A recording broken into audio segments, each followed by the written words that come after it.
Hola, ¿qué tal? Muy buenas tardes. Un verdadero placer que nos sintonice en este día jueves. Hoy tenemos 3 de diciembre del año 2020. Yo soy Alexis Juárez y para mí un verdadero gusto que nos acompañe en una nueva edición de Contacto Salvadoreño.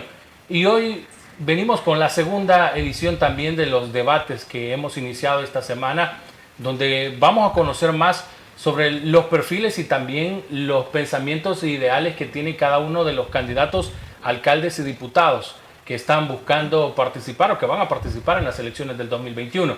Tal y como lo habíamos estado anunciando a través de nuestras redes sociales, les presento a nuestras dos invitadas correspondientes a este día.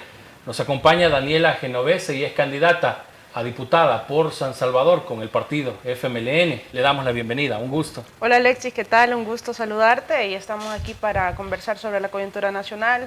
Un gusto también estar con Cecia. Gracias. Por primera vez, pero bueno, aquí estamos para conversar. Gracias por aceptar la invitación y nos acompaña Cecia López, candidata a diputada por San Salvador con el partido Vamos. Bienvenida, Cecia. Muchas gracias por la invitación, Alexis, y un saludo a todos los que ya nos están acompañando. Un saludo también a Daniela, que es la primera vez que compartimos también. Y pues aquí estamos para hablar de lo que más nos gusta, que es hablar de nuestro país. Un verdadero gusto que estén las dos con nosotros en esta tarde y un gusto también saber que más mujeres se van involucrando en la política y están teniendo mayor participación, mayor espacio. Y nosotros como ITV también queremos hacer más, que ustedes se vean más, que tener ese posicionamiento también para que la población salvadoreña y específicamente el departamento de San Salvador las vaya conociendo. Saludamos a nuestros amigos que nos sintonizan en el exterior a través de la señal de Tele El Salvador, la señal sin fronteras. Estamos a través de Verizon en Fios y RCN 596. Saludamos a nuestros hermanos en el exterior. Y si ustedes tienen preguntas, comentarios sobre los temas que vamos a abordar en Facebook, Twitter y en nuestro canal de YouTube de ITV El Salvador, los vamos a estar revisando. Así que vamos a iniciar rápidamente hablando de su perfil, para irlas conociendo. ¿Quién es Daniela Genovese y cómo usted se involucra en la política y por qué escoger al partido FMLN? Bueno, como ya te lo comentaba la primera vez que asistí a este canal, yo soy una mujer que se empezó a organizar en la Universidad del Salvador. En el 2010, cuando yo ingresé a la U, me empecé a involucrar en los movimientos estudiantiles y empezamos a reivindicar banderas de lucha, que para nosotros es súper importante, el tema de defender la educación gratuita y de calidad. Para los estudiantes es algo que nos ha motivado siempre, además por el tema del aumento del presupuesto a la Universidad del Salvador, y posteriormente cuando me gradué me incorporo a la Unidad Nacional de Abogados por la Justicia y la Democracia, UNAJUD, que es uno de los gremios de abogados progresistas y de izquierda más grandes de nuestro país, y ahora soy vicepresidenta de la Asociación Americana de Juristas, que es la rama El Salvador, que además tiene estatuto consultivo ante las Naciones Unidas. Ahí estamos aportando desde el gremio de abogados. Y en el caso de Cecia López, si nos comenta un poco más de su perfil para que nuestros amigos también vayan conociéndola. Pues Alexis, soy originaria de Sensuntepeque, de Cabañas, y me tocó para el tiempo de la universidad, allá en el 99, y venirme para San Salvador. Y es desde ahí que ya comienzo a estar como más en contacto con San Salvador, y además de eso, bueno, estudio Derecho, ¿verdad? En ese entonces. Y me gradué en el 2004. Después de ello me autorizo como abogada y desde entonces ya tengo 15 años de litigar en el tema de derecho de familia y derecho de niñez y defensa hacia las mujeres, y más que todo en el área de violencia intrafamiliar. Así es que soy, como lo decía, abogada, notario, y quizás por lo mismo de mi trabajo he luchado por las injusticias, he luchado en favor de la niñez, he luchado en favor de las mujeres, que son un sector que pasó de ser vulnerable a ser de los más vulnerados. Y es ahí como Cecia Rivas, ¿verdad?, comienza ya a pasar bueno, de la indignación, porque toda la vida indignada con la forma de ser gobierno de los que estaban en ese entonces, como actual, ¿verdad? Y, pero decidí ya no que un tuit, por mucho que se diga, o en el Facebook, por mucho que se diga, pero necesitamos participar. Y es por eso que Ceci Arribas decide participar en el partido Vamos, ¿verdad? Que es un partido, además de ser nuevo, es un partido que en lo personal para mí cumple todos los requisitos del deber ser de un partido político. No solo en tener apertura, sino también que sus principios van también de la mano con los que yo creo, ¿verdad? Defensa de la vida, defensa de la familia, la transparencia, la lucha frontal contra la corrupción y sobre todo ese empoderamiento hacia las mujeres. Y es ahí que desde el partido Vamos comienzo a ejercer la Secretaría Nacional de la Mujer y también soy la oficial de transparencia en el partido. Entonces vemos como esa apertura, ¿verdad? Y cómo ya Ceci Arribas comienza ya a involucrarse en lo que es la política salvadoreña. Vamos a entrar ya a hablar un poco de los temas, a debatir un poco de los temas de país y quiero conocer su opinión primero sobre los factores que consideran ustedes que han llevado a tener esta crisis que existe actualmente entre el Ejecutivo y el Legislativo, que recientemente han generado problemas, por ejemplo, Fomilenio 2, que ha paralizado los proyectos que estaban a punto de finalizar, una situación muy complicada porque hay proyectos como el Claudia Lars que se va a hacer entre Santa Ana y también el departamento de Sonsonate que podría terminar varado. ¿Cuál es su opinión, Daniela, sobre esta situación? ¿Qué factores son los que están llevando a esto? Bueno, yo considero que lo que existe por parte del Ejecutivo es una intención de concentrar el poder y ante esa situación hemos visto varias señales, por ejemplo, la constante confrontación que ha tenido con la Asamblea Legislativa en función de deslegitimar o desgastar la institucionalidad del país, también con la Corte Suprema de Justicia, específicamente con la Sala de lo Constitucional, no obedeciendo resoluciones de la Sala de lo Constitucional. También hemos visto cómo a partir de la función que ha ejercido el Ejecutivo, lo que ha hecho es tratar de concentrar el poder y no solamente eso, sino que se ha abusado del poder, porque lo que hemos visto es que han habido arbitrariedades por parte del ministro de Hacienda con respecto a no pagar el FODES, por ejemplo, que ya tienen varios meses sin pagar este fondo a las alcaldías, que está afectando de manera directa a la gente, a las municipalidades y a las personas que están involucradas en esto, principalmente a la población de los municipios e incluso los municipios más chiquitos son los que más están sufriendo este impacto. También hemos visto cómo los ministros, como por ejemplo el ministro de Salud, ha estado abusando de su poder, haciendo compras con sus familiares, cometiendo actos de corrupción. La transparencia es algo que no se ve en este gobierno y ante las exigencias de que exista transparencia en el manejo de los fondos públicos por parte de la Asamblea Legislativa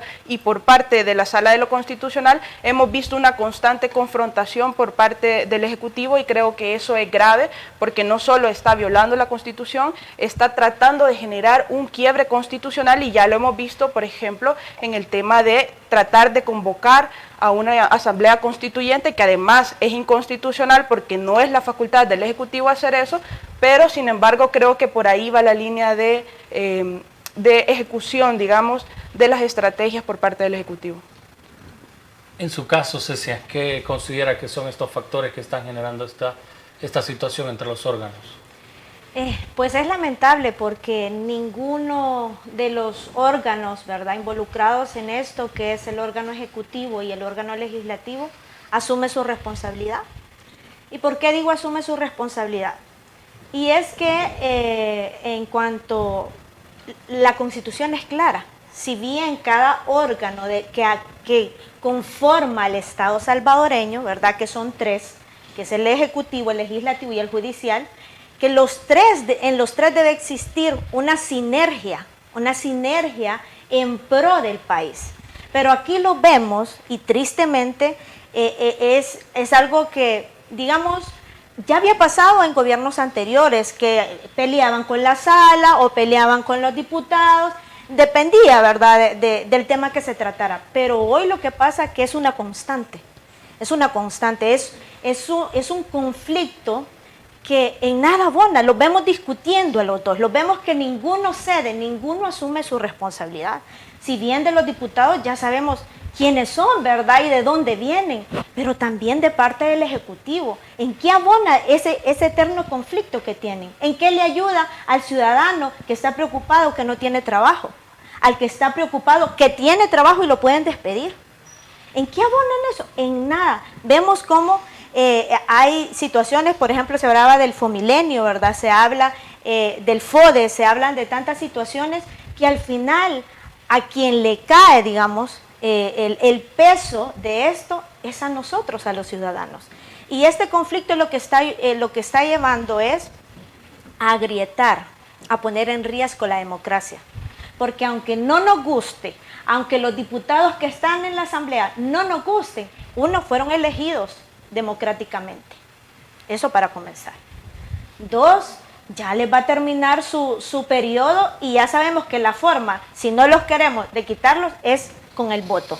Pero no se puede ahorita estar en ese dime y diretes y que los diputados son los culpables, o los diputados decir, el presidente es el culpable. No, ninguno asume su responsabilidad en esto. Ninguno quiere cumplir sus funciones. Ninguno entiende que hay un momento en que deben de dialogar, pero aquí es como que el decir dialogar es, solo te doy 5 minutos y si no te aguanto. Y lo vemos de parte del Ejecutivo más grande todavía. O sea, esa carga de esa tensión. Daniela y Cecia, si ustedes son electas como diputadas por la población del departamento de San Salvador, muy probablemente de aquí a las elecciones o incluso hasta que termine el periodo de los actuales diputados, esta situación entre órganos va a seguir. Si ustedes asumen el 1 de mayo como diputadas, ¿cuál sería su postura con la nueva Asamblea Legislativa en torno a la relación con el Ejecutivo? Bueno, principalmente yo me comprometo a mantener los principios, es decir, yo voy a velar porque se usen los fondos públicos con transparencia. Ante esa situación voy a velar porque no se cometan actos de corrupción por parte del Ejecutivo ni por ningún otro funcionario del Estado. Son líneas básicas que creo que son principios que nosotros suscribimos y en lo personal yo me comprometo a eso.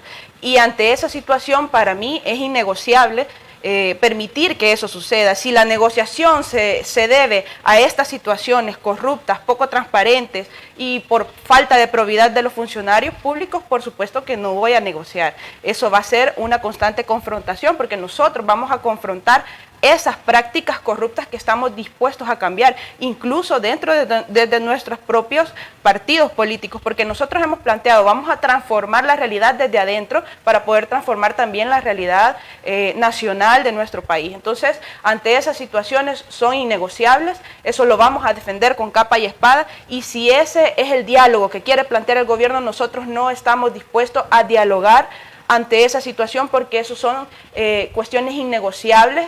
Los intereses del pueblo no se negocian. En su caso, Cecia.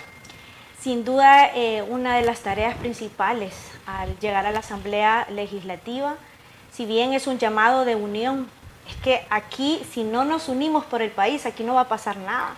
Y tenemos que dialogar y además de dialogar, hacer una evaluación, una autoevaluación también de parte de nosotros, no solo de ser candidatos nuevos, sino también de nuestro partido. Muy bien decía Daniela, se trata de transformarse, en el caso de ellos, desde adentro. ¿Por qué?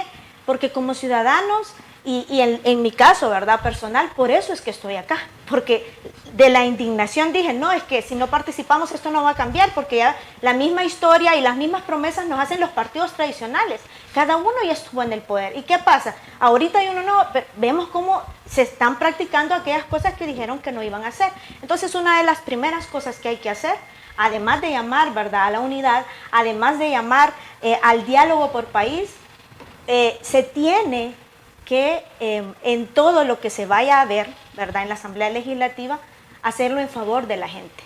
De verdad, intereses de ellos, no intereses de cúpulos. Ya la Constitución dice que todo diputado se debe al pueblo. Es verdad, en verdad que en la Asamblea no debería de haber esa división de que por fracciones y que esto lo otro, quizás se ha hecho porque si no, ¿verdad?, se golpean y se van a saber hasta qué más. Pero en realidad todo diputado se debe al pueblo y a la Constitución. La Constitución está para cumplirse, no para discutirse, está para cumplirse. Lo malo aquí es que no la cumplen hoy ni la han cumplido antes. Y otro es, ordenar la casa. Es necesario ordenar la Asamblea Legislativa. No se vale ya que eso de prácticas de plaza fantasma, de nepotismo, de asesores, perdón la palabra, pero lo tengo que decir, incompetentes, que no son calificados para el cargo. Entonces, todo eso se tiene que ordenar y entender, Alexis, cuál es la función de un diputado. Porque aquí los diputados se han conformado nada más a crear leyes, a crear normas, pero muchas veces no están revisando la ejecución de esa ley, si tuvo resultados o no. Un ejemplo, la ley contra la violencia intrafamiliar. Es una ley que está ya desde 1995. ¿Pero qué pasa? ¿Acaso ha disminuido la violencia intrafamiliar? No.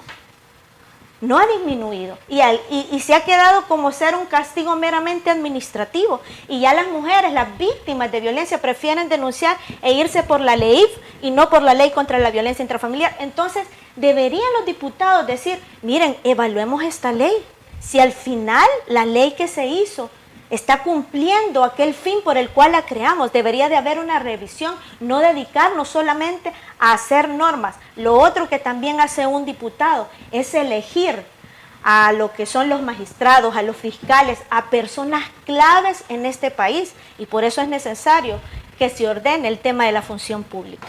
Hay solo un punto que quisiera aclarar cuando mencionaba el tema de los partidos políticos tradicionales, pero es que el sistema de partidos políticos en nuestro país es tradicional. Es decir, estamos dentro de un sistema capitalista, dentro de ese sistema existe un sistema de partidos políticos y todos los partidos políticos inmersos dentro de eso son tradicionales. Es decir, la forma de hacer política alejada de lo tradicional tiene que ver con la función de cada uno de los actores políticos. Es decir, ¿qué vamos a hacer para transformar? Yo coincido con vos en el tema de que, por ejemplo, vamos a llegar a ordenar la Asamblea Legislativa, a evitar y a eliminar y a erradicar todas esas prácticas corruptas que se han venido dando a lo largo del tiempo. Totalmente de acuerdo. Con respecto al tema de la violencia intrafamiliar, yo creo que es un tema en donde el acceso a la justicia para las mujeres no se ha garantizado, y eso tiene que ver también con las facultades interorgánicas que tienen los órganos fundamentales del Estado. Exacto, pero a eso vamos. ¿Cuál es el rol? El rol de la Corte Suprema de Justicia, que es el otro órgano, ¿verdad?, es cumplir con uno de sus principios más primordiales, que es una pronta y cumplida justicia, que tristemente está bien bonita como una garantía constitucional, pero no se ha cumplido. O sea, es lo que vemos, aquí tenemos normas, pero no se aplican. Y Daniela, cuando hablaba de los partidos tradicionales, me refiero a aquellos partidos tradicionales que vienen de 10 años, que vienen de 20 años, de 30 años, y siempre con la misma promesa: vamos a cambiar, no más corrupción, no más hablan de transparencia, pero al final vemos que una cosa es lo que dicen y otra cosa es lo que hacen. Por eso estamos hablando que son los actores políticos los que tienen que alejarse de la política tradicional y no son los partidos políticos en sí, porque además son procesos, son instituciones colectivas, y vos no podés asumir responsabilidades por el colectivo. Es decir, cada quien tiene responsabilidades individuales y se le pueden ahí en este caso condenar o se pueden defender, porque tampoco estamos de acuerdo en defender la corrupción de nadie, pero lo que sí es cierto es que la política tradicional se va a cambiar solo en la medida en que los actores tengan voluntad de poder hacerlo. Me lleva, ya que hablaban ustedes de separarse un poco y de lo que decía Daniela, ¿cómo ustedes, en su caso, Vamos, que va a participar por primera vez, y en el caso del FMLN, cómo ustedes van a hacer ese cambio? ¿Cómo ustedes van a actuar de manera diferente a los actuales diputados que tiene el FMLN? Y en su caso, ¿cómo van a actuar ustedes si llegan por primera vez a la Asamblea Legislativa? ¿Qué van a hacer diferente a lo que han hecho los diferentes institutos políticos en la Asamblea? Por ejemplo, en Vamos, desde antes de llegar a la Asamblea Legislativa, nosotros hemos hecho algo que ningún otro partido político lo ha hecho. Incluso tuvimos una mención a nivel Latinoamérica, como un reconocimiento de que como partido nosotros abrimos las puertas, hicimos un proyecto que se llama Vamos con los Mejores, donde se hicieron filtros, se hicieron entrevistas, se indagó acerca de las personas aquellas que querían participar en un cargo de elección popular. Además de eso, hubieron una serie de capacitaciones y los que ya quedamos en las internas, hemos estado en una constante capacitación en derecho constitucional, en el rol del deber ser de un diputado, en el reglamento de la Asamblea Legislativa. ¿Por qué? Porque no se vale, Alexis, que uno vaya a decir, quiero representar al pueblo. Y lo que menos uno ha hecho, primero, es conocer cuál es el rol ahí en la Asamblea Legislativa, las funciones que me da según la Constitución, y lo otro, escuchar a la gente. Eso también lo estamos haciendo. Entonces, como vamos, hemos comenzado, nosotros no buscamos la renovación, somos la renovación. ¿Por qué somos la renovación? Si ustedes se van a ver a nuestros candidatos, somos personas, no solo hablando que nuevas porque venimos y nunca hemos optado para un cargo público, no, sino que somos personas que desde antes hemos estado involucradas en querer hacer, en provocar acciones en pro del país. Y lo pueden ver en todos nuestros candidatos, ahí los invito a nuestra página web que lo puedan ver, porque ahí ustedes pueden ver la trayectoria, porque hay algo, Alexis, aquí muchas veces los partidos lo que hacen es poner a la gente ya por dedo, bueno, eso de planillas únicas, ¿verdad? O sea, es ilógico, pero porque se trata que también todos los afiliados puedan decir, mire, yo hubiera querido a tal persona, pero aquí ya va escalonado, ¿qué posición va a tener? En Vamos fue diferente, en Vamos lo hicimos diferente, por lo cual en la Asamblea lo vamos a hacer diferente, porque también estamos asumiendo compromisos, no solo digamos, del diente hacia afuera, sino que estamos asumiendo compromisos en el sentido que estamos con una solvencia moral, con una ética. ¿Por qué? Porque debemos de exigir, debemos de denunciar también todo lo bueno y todo lo malo, no esa confrontación eterna y solo por... No, aquí tenemos que enfocarnos y pensar en las necesidades de la gente. Bueno, en nuestro caso, yo como te lo mencionaba desde el inicio, yo soy una mujer de izquierda. Nosotros vemos al FMLN no como un partido político, porque te lo digo, los partidos políticos están inmersos dentro de una lógica tradicional y conservadora. Para nosotros el FMLN representa la lucha del pueblo salvadoreño y eso es lo que nosotros reivindicamos. Nosotros los jóvenes somos herederos de esa lucha y estamos ahí para darla. Y en el caso de, por ejemplo, la bancada del FMLN, yo creo que ha cumplido una función fundamental en el tema, en el manejo de la pandemia. Ha sido la única que ha denunciado todas las arbitrariedades, ha sido la única que no se ha dejado doblar la mano en la Asamblea Legislativa y para mí eso es importante, lo reivindico, lo reconozco y felicito también a algunas mujeres que han estado dando la batalla desde el inicio. Por ejemplo, tenemos el caso de Cristina Cornejo, una mujer muy con un carácter bien puesto, una persona que defiende sus ideales y eso es lo que nosotros representamos como FMLN. Vamos a ir a nuestra primera pausa. Les dejo planteado el tema que vamos a abordar al volver. El papel que está jugando actualmente el Tribunal Supremo Electoral y sus valoraciones sobre las denuncias de fraude que está haciendo el partido Nuevas Ideas y principalmente el presidente de la República. Así que los invito, amigos, a que se queden con nosotros. Ya regresamos. Quiero que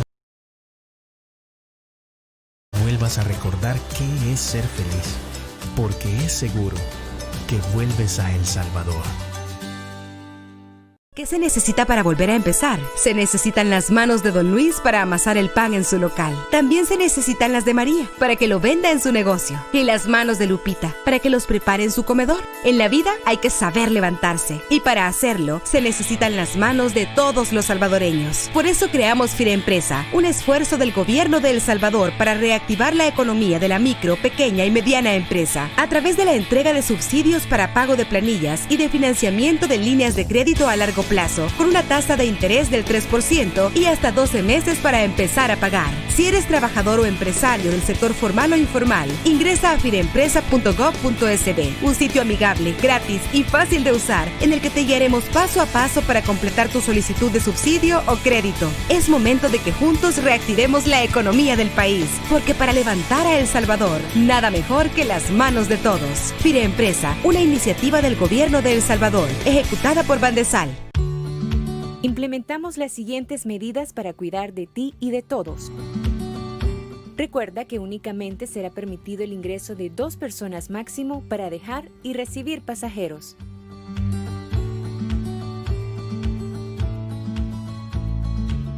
Se ingresará al check-in en grupos de 10 personas por aerolínea. Al ingresar a la terminal, Utiliza la alfombra de desinfección para zapatos y llantas de equipaje. Nuestro personal está listo para la toma de temperatura.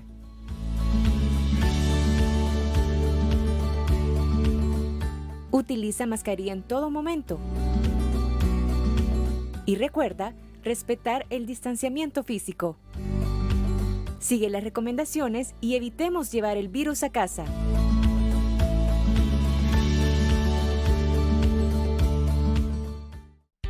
¿Has perdido la esperanza de aprender otro idioma por falta de dinero, porque es muy aburrido o porque no tienes el tiempo? Se terminaron las excusas. Aprende inglés, francés, alemán, español, italiano, portugués, japonés y chino mandarín.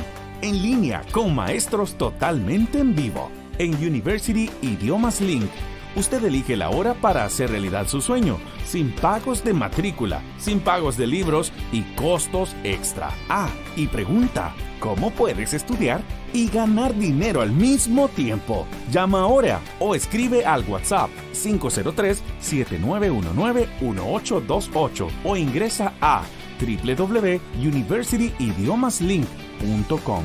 Nunca ha sido más fácil aprender un idioma y más económico. University Idiomas Link es tu oportunidad.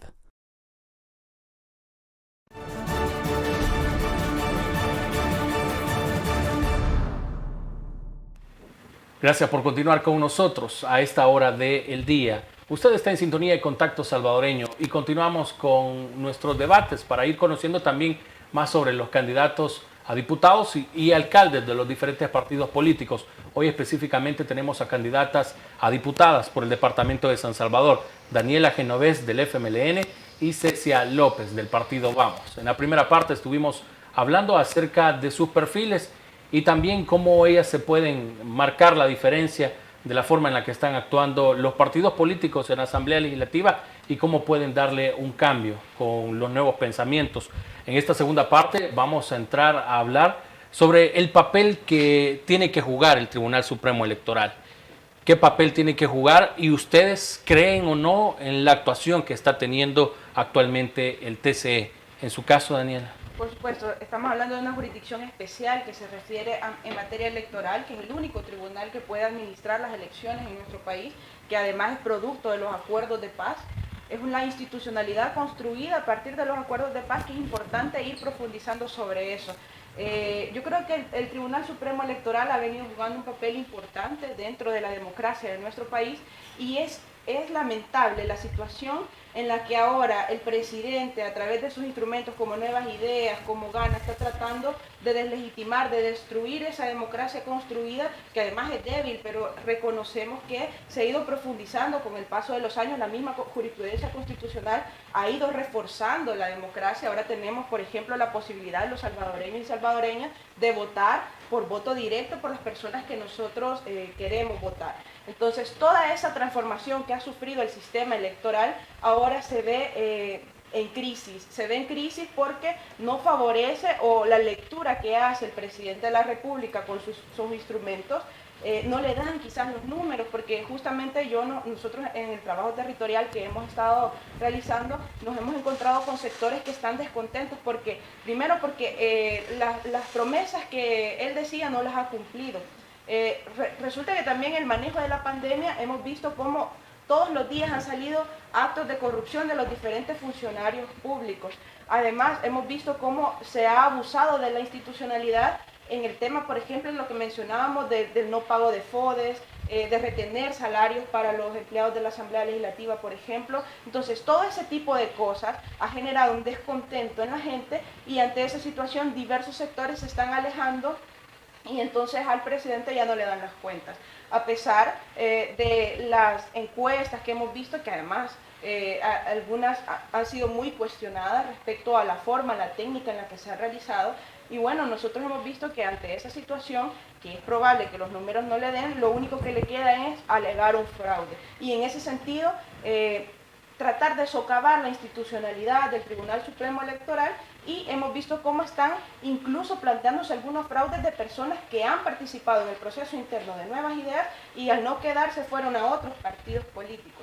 o en casos, por ejemplo, también en donde ha habido transfugismo. Entonces, quieren que se inscriba de manera ilegal y para eso está el Tribunal Supremo Electoral como un filtro para garantizar que las cosas se den de manera o de acuerdo a la legalidad. Entonces, eso es lamentable la situación que estamos viviendo. El presidente y los miembros del partido Nuevas Ideas aseguran que hay oposición dentro del Tribunal Supremo Electoral y específicamente acusan al magistrado Julio Olivo, que aseguran que es del FMLN, es miembro del FMLN y que ahí está tratando de obstaculizar sus planillas y que por eso no los inscribe. Bueno, yo soy del FMLN y nunca he visto a Julio Olivo Granadino militando dentro de nuestras filas. Lo conocí cuando él era decano de la facultad. Yo estudié en la Facultad de Jurisprudencia y Ciencias Sociales de la Universidad del Salvador y lo he conocido por su calidad académica. Y siempre él ha sido una persona que se ha manejado de manera independiente. Al menos yo nunca lo he visto dentro del FMLN militando como para que se puedan hacer ese tipo de acusaciones contra él. Cecia, ¿confía usted en el papel de árbitro del Tribunal Supremo Electoral y también su valoración sobre lo que sucede de estas denuncias que está haciendo el partido Nuevas Ideas? Creo que más que confiar en ellos como persona, ¿verdad? Confío en el ente colegiado que son, confío en la ley, ¿verdad? En la democracia que tenemos, confío en que van a aplicar la ley y quizás... Alexis, es necesario que entendamos eso, porque aquí tristemente, vuelvo a lo mismo, tenemos leyes tan bonitas, pero no se aplican y muchas veces no se conocen. Y aquí lo que está pasando es una gran ignorancia de la ley y del proceso de inscripción para los candidatos. Y es lamentable ver y es reprochable totalmente esas conductas que uno ha podido ver de parte de Nuevas Ideas, ¿verdad? Eso de llegar al punto de impedir, de privar de libertad a magistrados, de llegar hasta ese punto al Tribunal Supremo Electoral, que es un tribunal colegiado. Si bien ahí hay representantes, digámoslo así, de partidos políticos, pero también hay representantes de la Corte Suprema de Justicia. Entonces podemos ver cómo no es que solo uno va a mandar. No se puede decir, al respecto que usted le decía, Alexis, a Daniela, que el magistrado Olivo, sí, pero ahí está también el magistrado Wellman, está el magistrado Noé, está la presidenta, ¿verdad? Que la magistrada también. Entonces, vemos que es un ente colegiado y que cuyas funciones ya están determinadas en la Constitución, en el Código Electoral. Por eso es necesario que cada, digamos, partido entienda esto, ¿verdad? Porque, Alexis, por ejemplo, nosotros si bien y ya se están reflejando en el sistema de ya planillas que ya están inscritas, ¿verdad? Pero hemos tenido en otras prevenciones, y discúlpenme, pero aquí todos los que somos abogados, todos los que litigamos, sabemos que si hay una prevención de una demanda, de una solicitud, lo que uno tiene que hacer es subsanarla en el plazo que determina la ley. O sea, si a mí me observan un proceso que yo llevo, ¿verdad?, de violencia en determinado juzgado, en el juzgado de familia, por ejemplo, yo no voy a ir ahí, miren, a gritarle a la jueza, a gritarle a los resolutores, a pedir que se cierre y a quemar llantas. No, no es eso. Para eso está la ley, para eso estudié, ¿verdad? Para que al final yo, al conocer la legislación, sé cuáles son las instancias que debo tocar si en algún momento se está vulnerando un derecho, porque para eso es el Estado de Derecho, para eso existe la democracia. O sea, ya a la fuerza nada, ni la comida, nada es a la fuerza. Pero aquí vemos como que si es la ley del más fuerte, como que si es yo impongo lo que vas a hacer y punto. Eso no es así. ¿Qué pasa con estas denuncias o llamados que hacen en instancias y organismos internacionales que estén garantes, aseguran, porque las reglas del juego no están del 100% seguras para el 28 de febrero? Y también ellos pues le hacen un llamado a la población y le dicen estén atentos porque no vamos a dejar que no nos inscriban estas planillas. ¿Hasta qué podrían llegar estas personas si, por ejemplo, personas que podrían tener algún tipo de problemas por venir de otros partidos no los inscriben. Cualquier llamado a garantizar la legalidad de los procedimientos es válido. Lo que no es válido es transgredir los procedimientos legales para imponer algo a la fuerza. Eso no puede ser posible en un Estado constitucional y democrático de derecho como el nuestro. Eso es lamentable que se esté dando en nuestro país. Cumplan con la legalidad y sométanse a las reglas del juego, como todos y todas lo estamos haciendo. Y llama la atención, Alexis, que se esté hablando de fraude, se está hablando de estar atentos. Discúlpenme, pero este sistema que tenemos nosotros electoral no es nuevo, no se acaba de hacer. Y es un sistema electoral en donde el presidente, ¿verdad?, Nayib Bukele, ganó como alcalde. No solo una vez, ganó para Nuevo Cuscatlán y después para San Salvador. Entonces estar hablando y querer atacar al sistema, querer atacar la legislación que hay, es ilógico, o sea, no se puede. Lo mismo pasó con Donald Trump, ¿verdad?, hablando de fraude, con Bolsonaro, con más presidentes que era la excusa que tenían porque quizás veían lo que iba a pasar. Entonces, en este sentido, es necesario que también la ciudadanía entienda que aquí todos estamos sometidos a la ley y solo hay, en cumplimiento de la ley, solo hay dos opciones: se cumple o no se cumple. Entonces vemos como algunos no quieren cumplirla y están dando excusas o están queriendo justificar el no cumplirla, y no solo hablando ahorita del tema electoral, lo hemos visto en los temas de transparencia, lo hemos visto a la hora de rendir cuentas también con la Asamblea Legislativa, e incluso acaba de pasar esta semana, que es inaudito, que no se le haya querido recibir al ente auditor, que es la Corte de Cuentas, ¿verdad?, en el Ministerio de Hacienda. O sea, ¿cómo es posible aquí? Estamos hablando de que la ley la aplico cuando me conviene, la exijo cuando me conviene, pero cuando no, ahí me hago loco. En esta misma línea hay muchas críticas por el tema de algunos candidatos que van a participar en diversos partidos políticos. Y principalmente hay algunos, como el caso del señor Walter Araujo, que tiene un proceso por el tema de expresiones de violencia contra la mujer. Y como él también, hace algunos días llegaban candidatas de otro partido político que no eran ustedes a pedirle al Tribunal Supremo Electoral que actuara, porque aseguraban que era inaudito que se pueda permitir que este tipo de personas vayan a inscribirse y a participar en los comicios. Sí, la verdad es que Walter Araujo no cumple uno de los requisitos para poder participar como candidato a diputado, y que es la moralidad y competencia notoria. Es que él agrede cada vez que puede a una mujer. Yo misma he sido víctima de sus agresiones en redes sociales y en cualquier medio de comunicación. Se refiere a las mujeres de manera despectiva, misógina, y además ahora que tiene un proceso abierto por violencia contra las mujeres o por expresiones de violencia contra las mujeres, me parece que el tribunal debería de tomar cartas en el asunto y no inscribirlo debido a que no cumple ese requisito específicamente. Pues, ¿qué puedo decir? Yo siempre digo, una persona que es capaz de denigrar a otra, ¿verdad? En el caso, pues, hablando de Walter Araujo, él ha querido, o sea, él no solo lo ha escrito, ¿verdad?, en las redes sociales, él también lo ha dicho verbalmente en sus programas también. Entonces vemos como él tiene ese odio, porque esa es la misoginia, un odio desmedido hacia una mujer. Y uno dice, ¿por qué él lo hace? O sea, ¿por qué él ataca? ¿Por qué él, o sea, para mí no hay oportunidad que él no pierda para agredir, porque eso es. Aquí se trata, el que abusa de otra mujer, el que la agrede es un agresor, y esa es su palabra, agresor.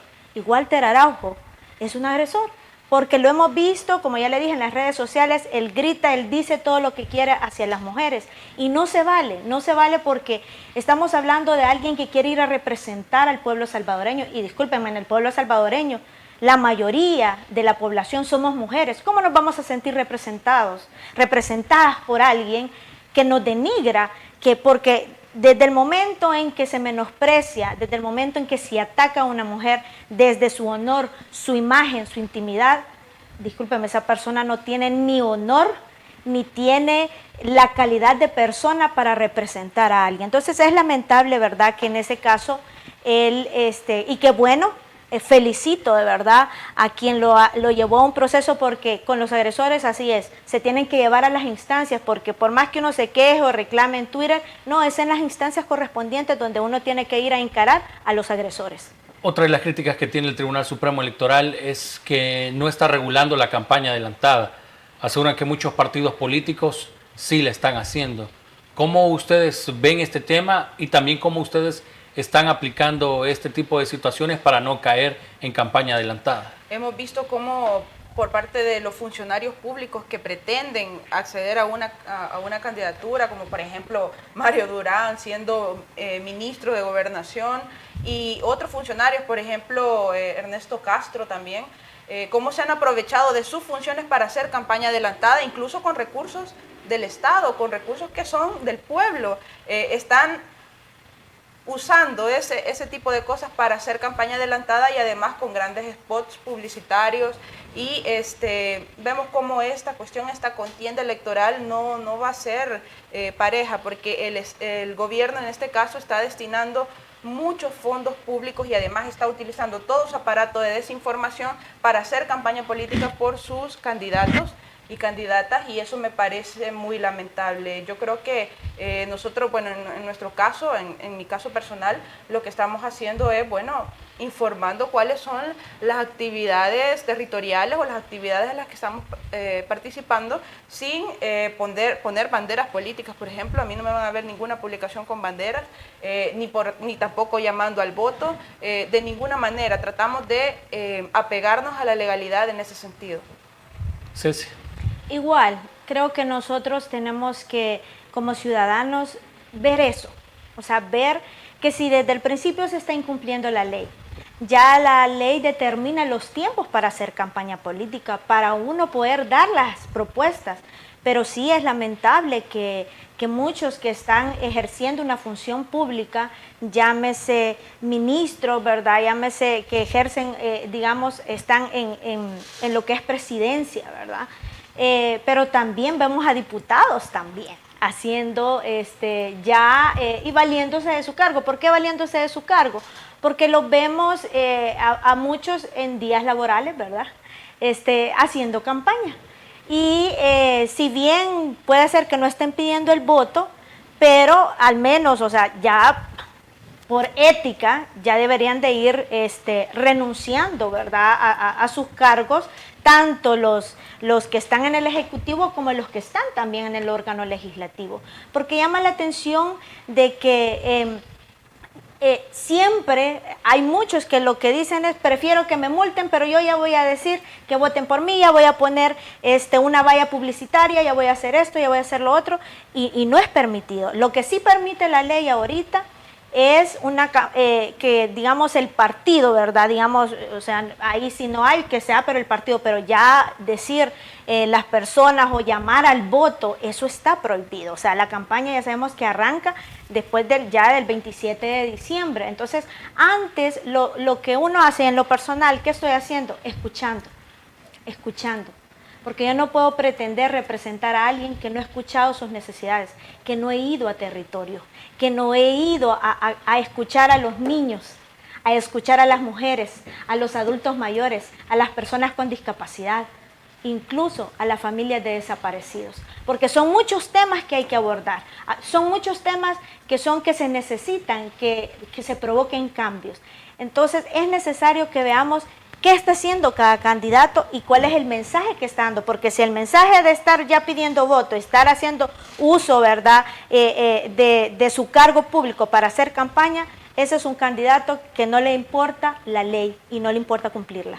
Vamos a ir a nuestra última pausa. Al volver venimos hablando sobre el manejo de la pandemia por parte del Ejecutivo, y también vamos a hablar del papel de la mujer y qué es lo que se puede lograr desde la Asamblea Legislativa para crear leyes en contra de muchos temas, por ejemplo, el acoso.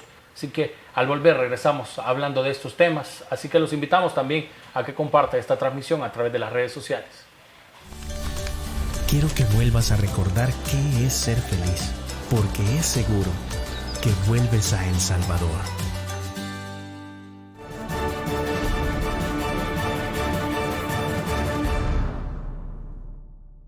¿Qué se necesita para volver a empezar? Se necesitan las manos de Don Luis para amasar el pan en su local. También se necesitan las de María para que lo venda en su negocio. Y las manos de Lupita para que los prepare en su comedor. En la vida hay que saber levantarse. Y para hacerlo, se necesitan las manos de todos los salvadoreños. Por eso creamos Firempresa, un esfuerzo del gobierno de El Salvador para reactivar la economía de la micro, pequeña y mediana empresa a través de la entrega de subsidios para pago de planillas y de financiamiento de líneas de crédito a largo plazo, con una tasa de interés del 3% y hasta 12 meses para empezar a pagar. Si eres trabajador o empresario del sector formal o informal, ingresa a firempresa.gov.sb, un sitio amigable, gratis y fácil de usar, en el que te guiaremos paso a paso para completar tu solicitud de subsidio o crédito. Es momento de que juntos reactivemos la economía del país, porque para levantar a El Salvador, nada mejor que las manos de todos. Firempresa, una iniciativa del gobierno de El Salvador, ejecutada por Bandesal.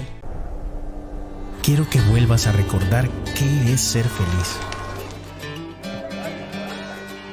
Recuerda el calor y la sonrisa de tu gente.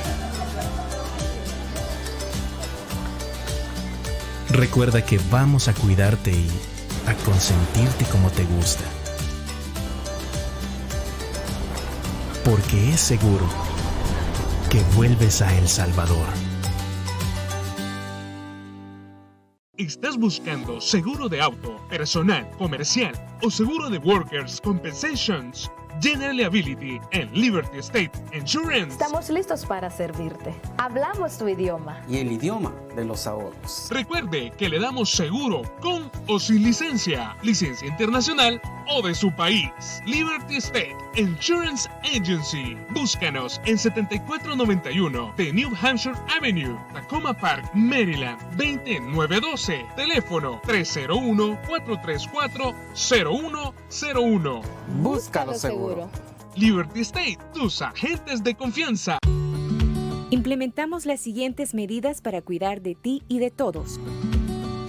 Recuerda que únicamente será permitido el ingreso de 2 personas máximo para dejar y recibir pasajeros.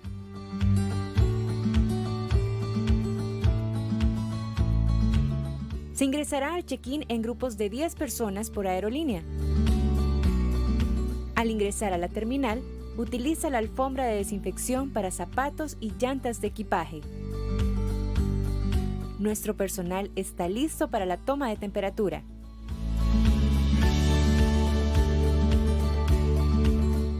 Utiliza mascarilla en todo momento. Y recuerda respetar el distanciamiento físico. Sigue las recomendaciones y evitemos llevar el virus a casa.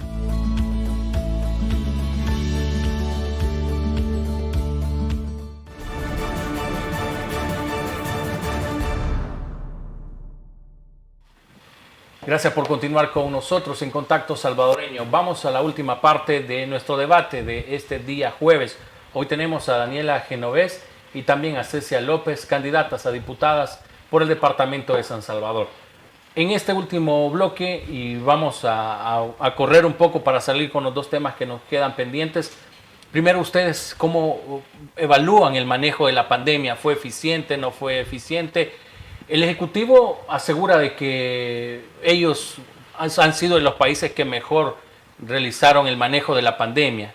Incluso se hablaba de que habían recibido algún tipo de distinción por este tipo de acciones que realizaron. Bueno, esto no lo digo yo, sino los medios de comunicación que han sacado todo el tema de la corrupción que hemos visto en el manejo de los fondos destinados para la pandemia. ¿Cómo es posible que los funcionarios, bueno, yo misma he denunciado a Francisco Alaví ante el Tribunal de Ética, que está siendo procesado ante el Tribunal de Ética y también ante la Corte de Cuentas por contratar con familiares de él para comprar insumos médicos, y a una empresa que ni siquiera se dedica a vender insumos médicos, sino que se dedica a vender repuestos de automóviles? ¿Cómo es posible que estos funcionarios estén manejando el dinero del pueblo de manera poco transparente, corrupta? Y bueno, hemos visto no solo el caso de Francisco Alaví, que además ha sido el mayor responsable porque es el ministro de Salud, y que tendría que haber facilitado el manejo de la pandemia con una visión de salubridad y no con una perspectiva de represión, que fue lo que vimos, limitación de derechos fundamentales, cómo a la gente en los centros de confinamiento se limitó su derecho a la libertad de tránsito, no se le garantizó su derecho a la alimentación, su derecho a la salud se violó porque era gente sana que fue confinada en esos espacios y además ahí adquirieron el virus, además algunas personas fueron agredidas dentro de estos centros de contagio y hemos visto todo este tipo de arbitrariedades en el manejo de la pandemia que a mí me parece que es inaceptable totalmente, como hasta incluso en una crisis de salud, como el presidente de la República ha militarizado esta situación. ¿Cómo es posible que esté imponiendo cercos sanitarios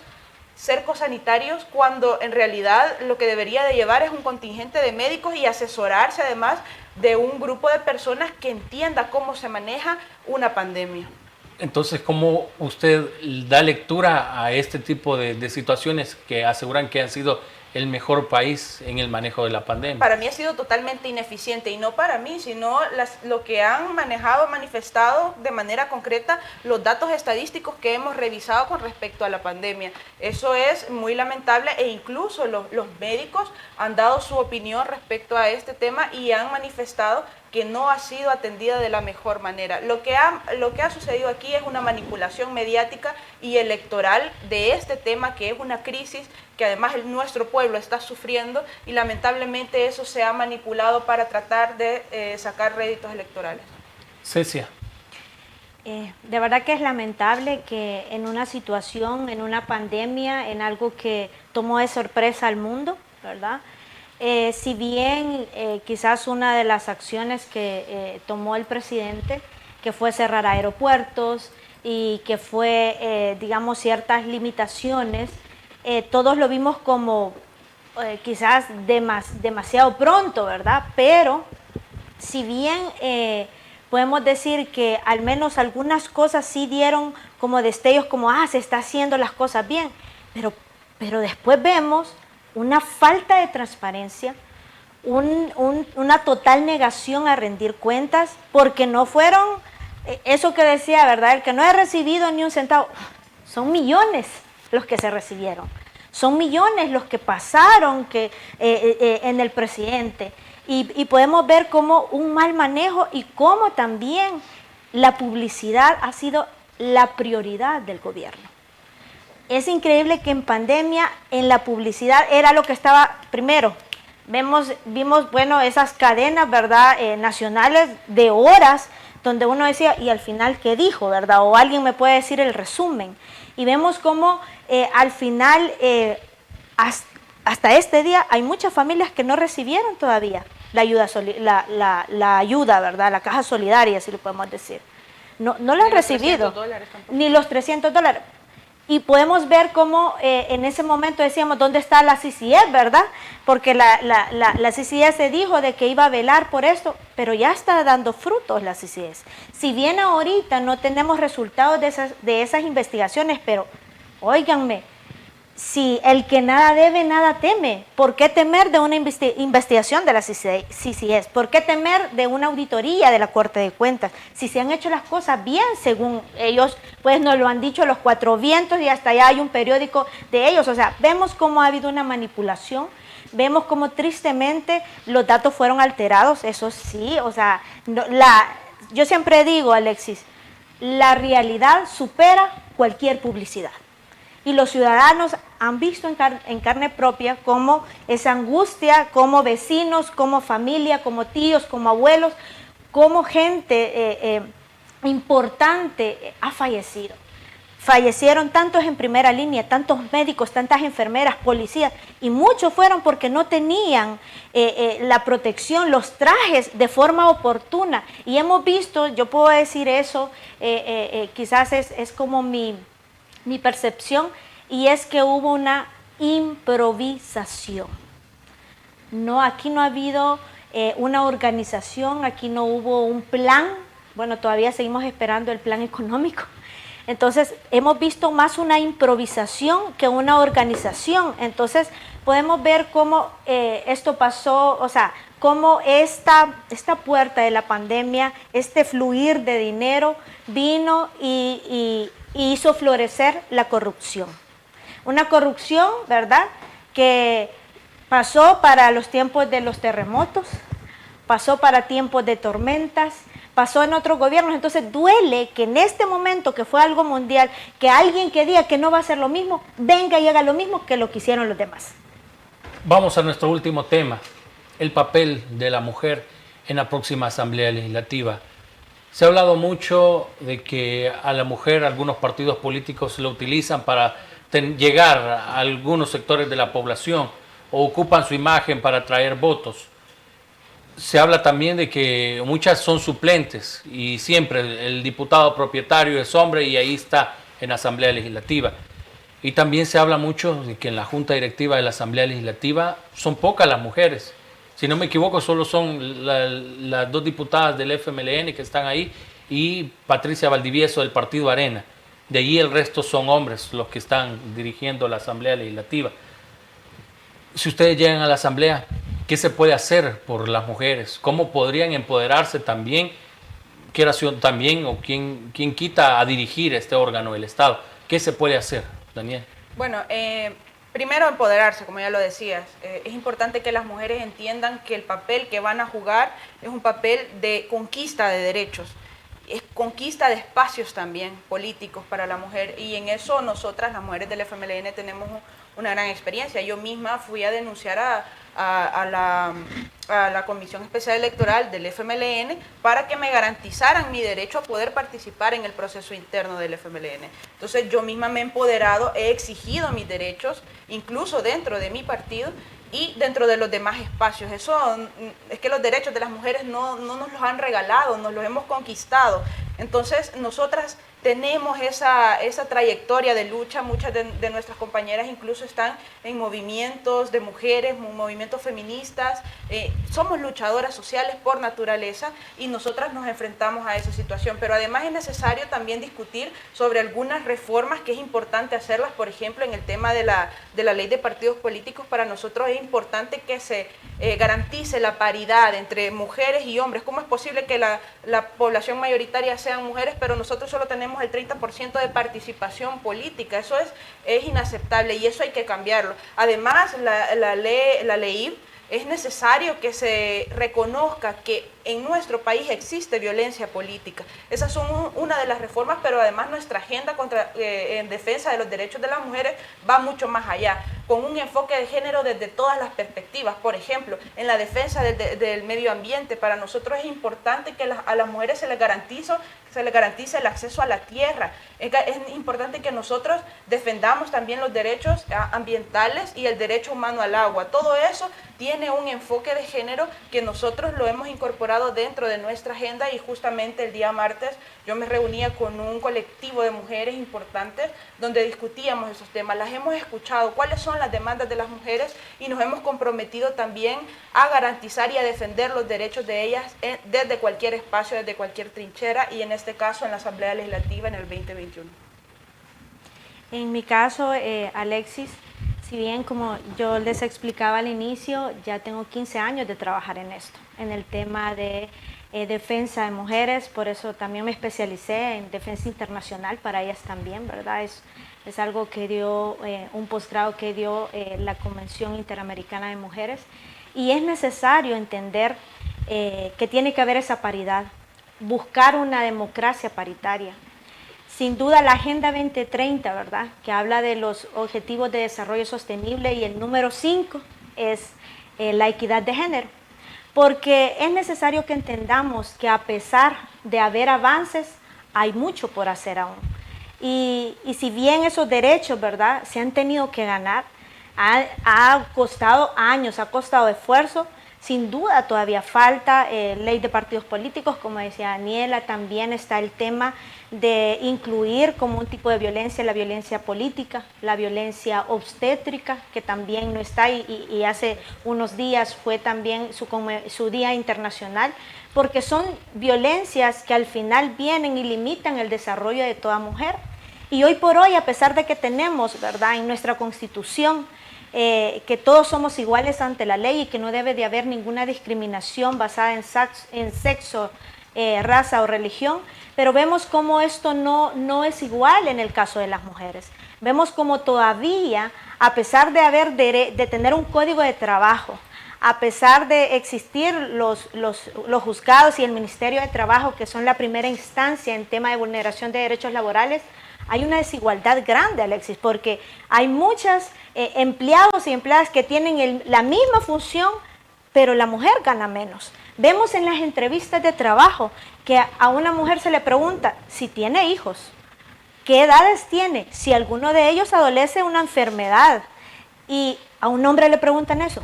No se lo preguntan. Entonces vemos esa desigualdad marcada desde el momento. Yo pongo siempre este ejemplo y se lo voy a preguntar, Alexis. Si usted se encontrara en este pasaje, ¿verdad?, en esta calle aquí afuera del foro, se encontrara con 3 mujeres, ¿a usted le daría miedo ver que ellas se vienen acercando a usted? ¿Verdad que no? Daniela, ¿y nosotras? Una mujer, solo basta ver a un hombre, ya no digamos 3 o 5, para que comience ese corazón a latir de que puede ser raptada, violada, desaparecida. Esas son las estadísticas. Marta se llama la última mujer de las que murió a causa de un feminicidio. Murió al lado de sus 2 hijos, uno de 17 y una de 10 años. Murió en brazos de quien fue el que le juró amor eterno, pero al final fue su verdugo. Vemos cómo en nuestro país no hay hogares seguros, no hay lugares de trabajo seguros, no hay un transporte público seguro, no hay calles seguras. Por eso hay mucho por hacer y desde la Asamblea Legislativa se puede hacer. Eso le iba a preguntar, ¿se pueden trabajar desde la Asamblea Legislativa acciones en concreto contra el acoso? Por ejemplo, es uno de los que a diario afecta a las mujeres, transporte colectivo, en la calle, en el trabajo. ¿Se puede trabajar algo desde la Asamblea? Claro, desde la Asamblea se pueden reformar leyes, se pueden incluir nuevas leyes y sobre todo reformar las sanciones, porque esto es lo que pasa. Hay muchas sanciones que parecieran que son administrativas y son con una multa y ya estuvo. O sea, no se ve que sea una sanción que en realidad, uno, el agresor entienda que lo que hizo está mal y 2, que haya una ejecución de la pena que también traiga restitución a la víctima. Tristemente en nuestro país pareciera que tienen más derechos los delincuentes que las víctimas. ¿Por qué? Las víctimas de violencia, las víctimas de acoso, ¿verdad?, llámese violencia sexual, psicológica, en cualquiera de sus tipos, las víctimas son revictimizadas por el sistema que tenemos.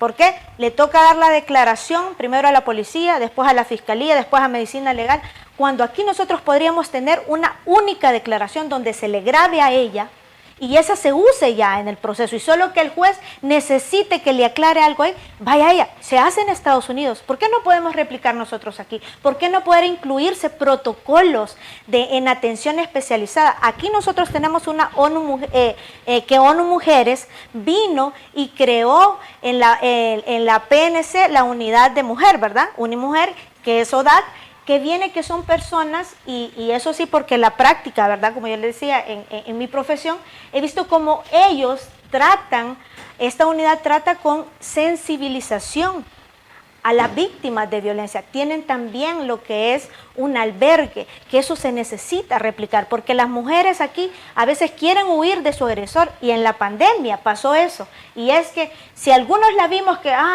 encerrados, que no podemos salir, híjole, imagínense esas mujeres y esos niños que les tocó convivir con su agresor, ¿se imaginan? Eso tiene que cambiar. Pero justamente lo que menciona Cecia es bien importante porque hemos visto cómo se ha retrocedido en el tema de los derechos de las mujeres. Justamente el tema que acabas de mencionar de Unimujer, yo entiendo que hay algunos lugares donde ya esas unidades ya ni siquiera existen. No se les ha dado el presupuesto necesario para que puedan funcionar.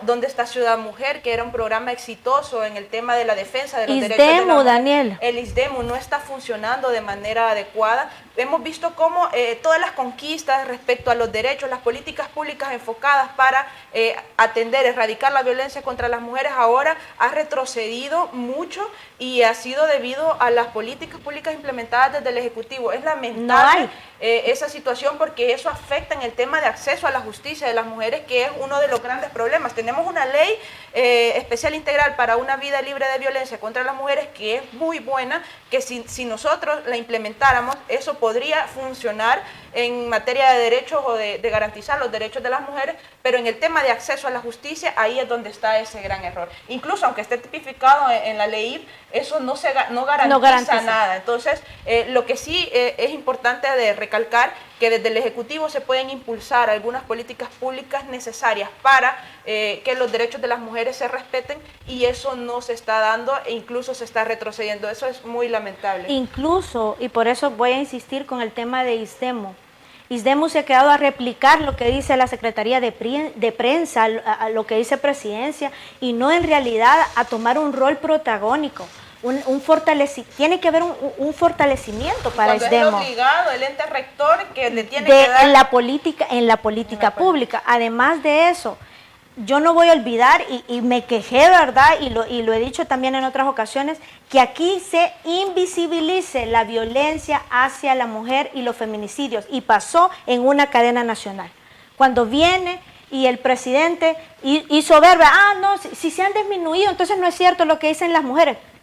Dios mío, ¿cómo se pudo decir eso? O sea, aquí estamos en un punto donde esto es una realidad. Aquí no se trata de feminismo, se trata de humanidad. O sea, la realidad es, están matando a hombres y mujeres, y a mujeres más, y las están desapareciendo. Solo hoy leía que decía que en el 40% de los casos de desaparecidos, muchos vienen con un contexto de violencia intrafamiliar. Entonces podemos ver cómo esas mujeres, si bien los homicidios, claro, ha habido una reducción, pero de los desaparecidos no. Y el fiscal decía, antes eran 8 denuncias en el tema de desaparecidos, hoy son 5. Entonces estamos hablando que esos 5, ni el plan control territorial que se supone que existe, no está haciendo nada. No hay una política de prevención. Aquí los únicos que están buscando a sus familias por el tema de desaparecidos, que son miles, solo son los parientes. Daniela, ¿qué opina de que una funcionaria tenga doble cargo, que es la que está al frente también del ISDEMO? Sí, bueno, eso es lamentable, y justamente cuando este gobierno se comprometió a no replicar las prácticas del pasado, ¿no? El tema de los sobresueldos, de acumulación de cargos, de poder, entonces me parece lamentable, y como ya lo decía Cecia, me parece muy lamentable además que el ente rector no esté cumpliendo con las funciones que le corresponden. Eso es lo más grave en este sentido. Es grave los retrocesos que hemos tenido en materia de derechos de las mujeres, y me parece muy complicado. Incluso en la Asamblea Legislativa también es necesario retomar el tema o la discusión sobre la educación sexual y reproductiva, ¿no? Yo creo que es importante que también nosotros entendamos que es necesario que nuestra sociedad se eduque respecto a esos temas. Se nos ha acabado el tiempo. Un mensaje final que ustedes le quieran dejar a nuestros amigos que están viendo esta entrevista o la van a ver a través de nuestras redes sociales. Y quedo pendiente también este tema. Creo que podemos debatir mucho tiempo sobre este tema. Quedo pendientes también para invitarlas en próximas ocasiones a ustedes. Cecia. Primero el mensaje, ¿verdad? Así como ando en mi camisa, y es no más violencia hacia la mujer. En la parte de atrás, que no la pueden ver, ¿verdad? Pero ahí dice, estoy para escucharte, te acompaño a denunciar, no estás sola. Y quiero hacerle ese llamado a la ciudadanía. Sin duda, el que El Salvador avance no depende solo de una persona, depende de que lo hagamos todos. Y aquí o somos parte de la solución o somos el problema. Así es que lo invito a que comencemos a respetarnos los unos a los otros, a que respetemos la ley, porque créanme que si aquí, en este país, todos los funcionarios públicos de antes y de hoy cumplieran la ley, nuestro país sería otro. Así es que desde donde usted está, desde su casa, desde su trabajo, desde la universidad, sea un agente de cambio, sea un agente de esperanza. ¿Por qué? Porque El Salvador lo merece. ¿Cómo la encuentran en redes sociales para que puedan los amigos estar pendientes también de usted? Me encuentran como en Facebook, ¿verdad? En mi fanpage como Cecia Rivas, en Twitter como Cecia Rivas de López, y mañana es el estreno de mi página web, que es ceciarribas.com, en donde les hago la invitación de vamos a proponer juntos, porque estoy para escucharles, porque en el momento de hacer propuestas no quiero que solo vayan las propuestas de Ceci Arribas, sino de mujeres, de niños, de adultos mayores, de personas con discapacidad y de familiares de personas desaparecidas. Daniela, su mensaje y en redes también, ¿cómo le encuentran? Bueno, yo invito a todas las personas que nos están sintonizando, que nos están viendo a través de las redes sociales, a que nos informemos. Es necesario que nosotros entendamos que en nuestro país, si nosotros no luchamos, si no nos organizamos, si no exigimos que los funcionarios públicos sean probos y éticos a la hora de hacer o de ejecutar fondos públicos, a la hora de estar en su función pública, si nosotros no nos empoderamos de ese derecho, pero además deber que tenemos como ciudadanos, no vamos a poder avanzar en nuestra sociedad. Yo creo que la participación de la ciudadanía es importante dentro de todos los espacios. Solo con participación democrática nosotros podemos lograr los cambios necesarios para nuestra sociedad. Es importante además que entendamos que las grandes mayorías más desposeídas son las que debemos de defender sin ningún interés económico, porque nosotros, eso es lo que reivindicamos realmente. Nosotros no estamos defendiendo aquí a ningún interés económico, sino el interés genuino de la gente de defender sus propios derechos, de garantizar mejores condiciones de vida para los y las salvadoreñas. Así que yo los invito a que reflexionemos, a que tomemos conciencia de la necesidad, además, de defender la democracia en nuestro país. Y bueno, en redes sociales me encuentran como Daniela Genovés en todas mis redes. Gracias por habernos acompañado, ustedes ambas. Quedo pendiente de invitarlas. Ya en el desarrollo de la campaña vamos a seguir hablando de temas y también de propuestas cuando ya sea el momento, para que la población salvadoreña y nuestros amigos de ITV y los salvadoreños en el exterior siempre estén pendientes de ustedes. Muchísimas gracias. Gracias, Alexis. Y gracias a ti. Gracias también. A ustedes, amigos, también les agradecemos el haber estado muy pendiente de este segundo debate que hemos tenido entre candidatas a diputadas. En este caso tuvimos la participación de Cecia López del partido Vamos y de Daniela Genovés del FMLN. Ambas buscan una diputación por el departamento de San Salvador. Si usted no vio por completo esta entrevista, Facebook, Twitter y en nuestro canal de YouTube de ITV El Salvador lo puede encontrar. Y también vamos a nosotros más tarde a ponerle a través de nuestras multiplataformas fragmentos de los temas que hemos abordado. Así que ha sido un verdadero placer que nos haya sintonizado y mañana a las 4 de la tarde, siempre en Contacto Salvadoreño, venimos hablando con temas de actualidad, temas de interés, así que los invitamos para el día de mañana. Soy Alexis Juárez y les deseo que pasen un feliz día.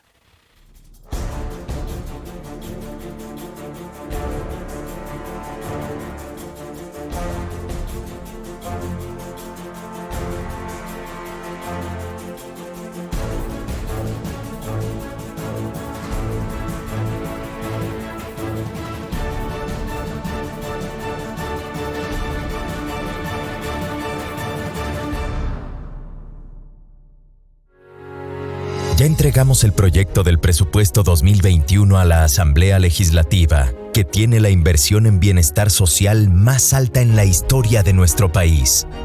Por primera vez en décadas, más del 43% de un presupuesto se invertirá en 3 ejes vitales: salud, educación y seguridad.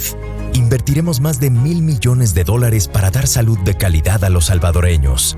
Es un aumento del 37% con relación al presupuesto del año pasado. Así continuaremos transformando el sistema que encontramos abandonado y que con mucho esfuerzo empezamos a mejorar durante la pandemia.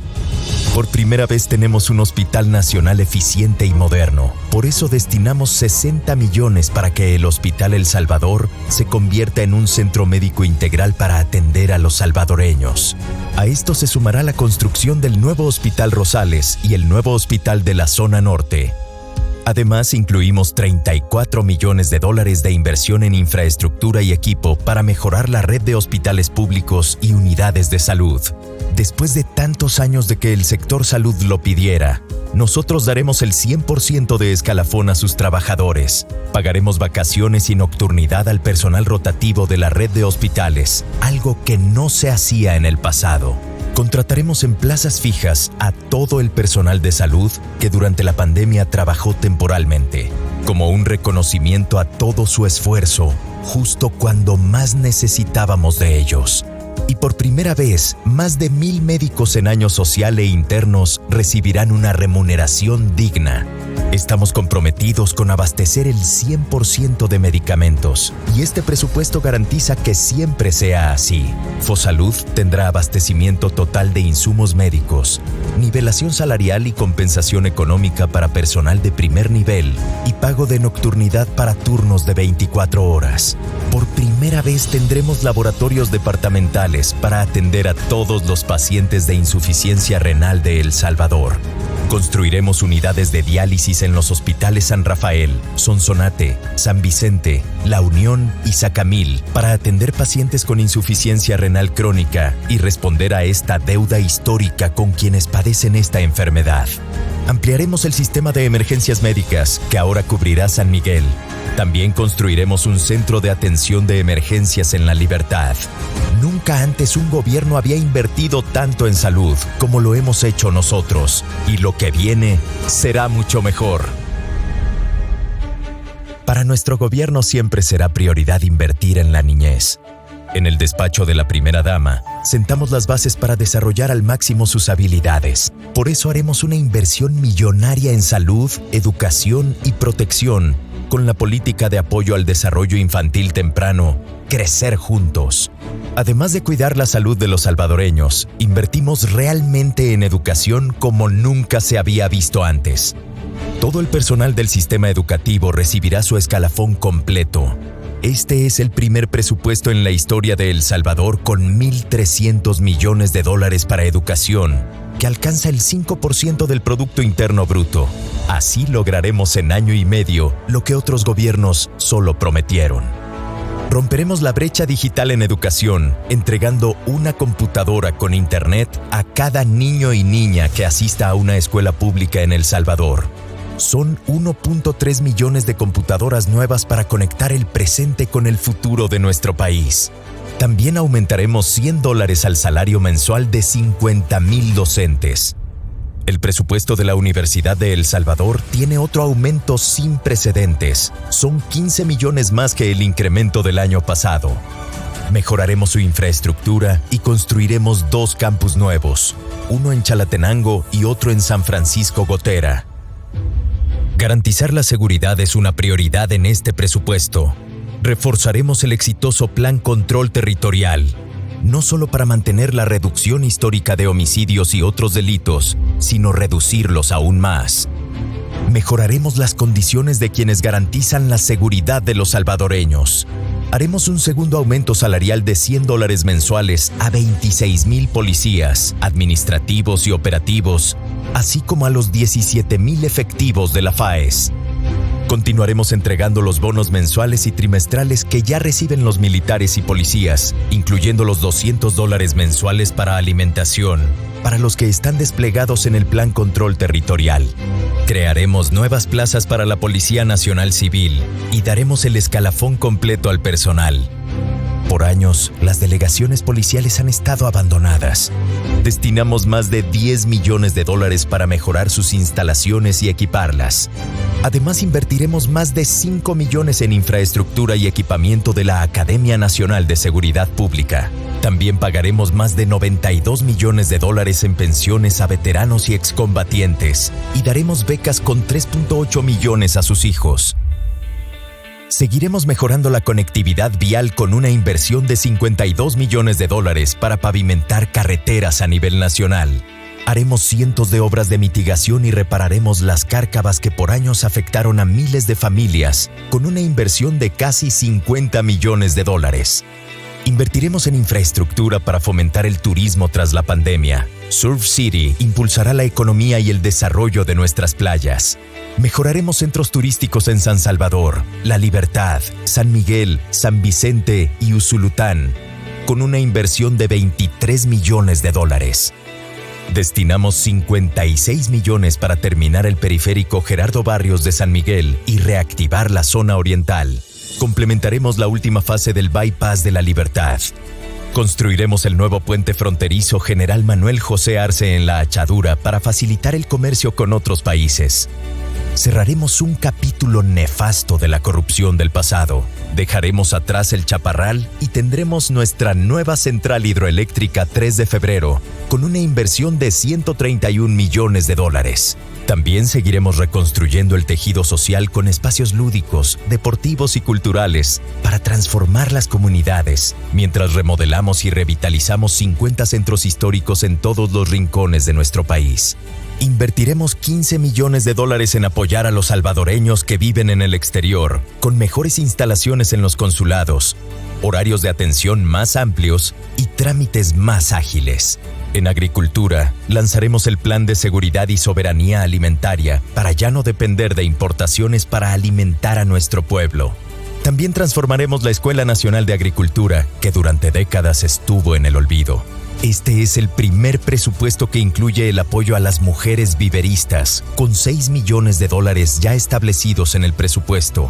Incluimos $30 millones en proyectos de vivienda para familias que viven en situación de vulnerabilidad. También destinaremos $15 millones en el proyecto Mi Primera Vivienda para profesionales, matrimonios jóvenes y madres solteras.